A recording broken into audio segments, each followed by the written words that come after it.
borrowing money. So before we go to our learning objectives, first, let's talk about the value of land. In the past, various valuable items were used as collateral to secure loans. In rural areas, farmers commonly use caravels as security when borrowing money from landlords or to cover urgent needs such as medical expenses, wedding costs, or school fees. Because education is continuously expense, this situation often led parents into a cycle of perpetual debt. So, next. These are our learning objectives.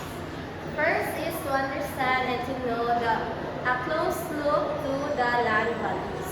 Second, to know the land as collateral. Third, to identify modes of acquiring titles. Fourth, describing and define titles of ownership. Five, explain the important factor. And six, define the banal valuation. So, land as collateral means that, what does land as collateral means? It means you use your land as a security or guarantee when you borrow money from the bank. If you cannot pay, the bank can take it to the land. So we have two types of the land. So first one is supramarginal land and submarginal land. So supramarginal land, this is a good land. So it earns money or it's very useful. Bank like this, the best kay o ganina siya'y value mo ganahan ang bank's ani. So submarginal land is this land does not earn so much.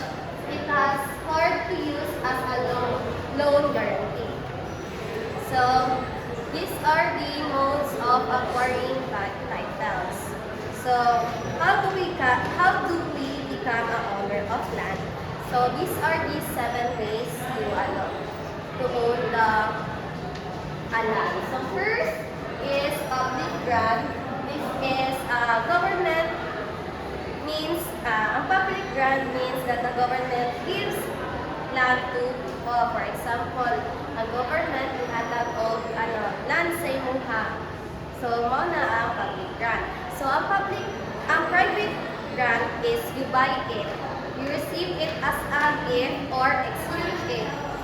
So, third one is involuntary grant. You get it through the court order like foreclosure sales. For example, ang bank nag-sales o nag-sale nila ang land because the owner kay wala na nagbayad. So, fourth is inheritance. So, you get this from your parents or relative when they pass away.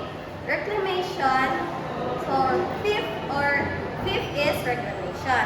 You create a new land by filling up areas that are underwater or deep.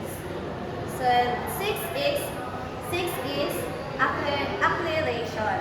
So your land becomes bigger naturally because soil piles up near the river. For example, if tapad lang imuhang land sa kanang sapa, so ang kanang soil mas kanang siya mo build up, tapos so imuhang area mo dapat na.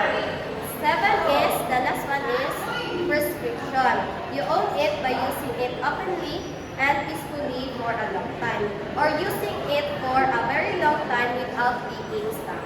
So ang example is imuha ka na walay tag-iya walay tag-iya ang lote, pero ikaw na nagagamit hangtod sa wala na nag-claim about mao na ang tawag sa prescription. So, is the title of ownership.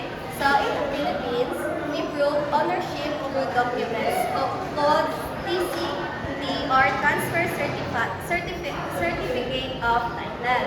This comes from the Torrens system, which guarantees that your title is official and clean. This system is very safe because it guarantees that the title is official and recognized by the government. So these are the proceedings to be followed in original registration under the Torrent system are as follows. So these are the steps para to get your title. First is the survey. So the land must be measured by a land licensed surveyor of the Bureau of Land. So second is the application. So you need to prepare and file your application for registration. Third is the scheduling hearing.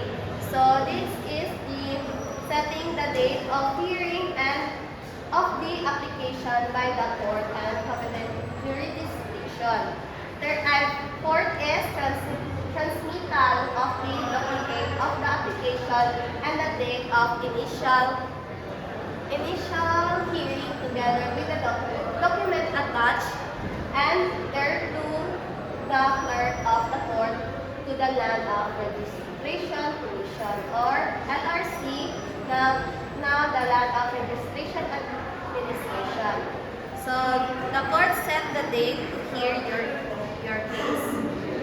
So E is publication of notice and filing of the application and date and place of the hearing once the newspaper of the general circulation and once in official gazette.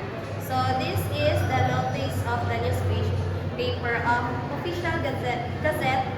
So people know you're applying. F is notifying the neighbors. So the sheriff tells the neighbors and other people who might have interest in the property. G is filing of the answer to the application by a person, whether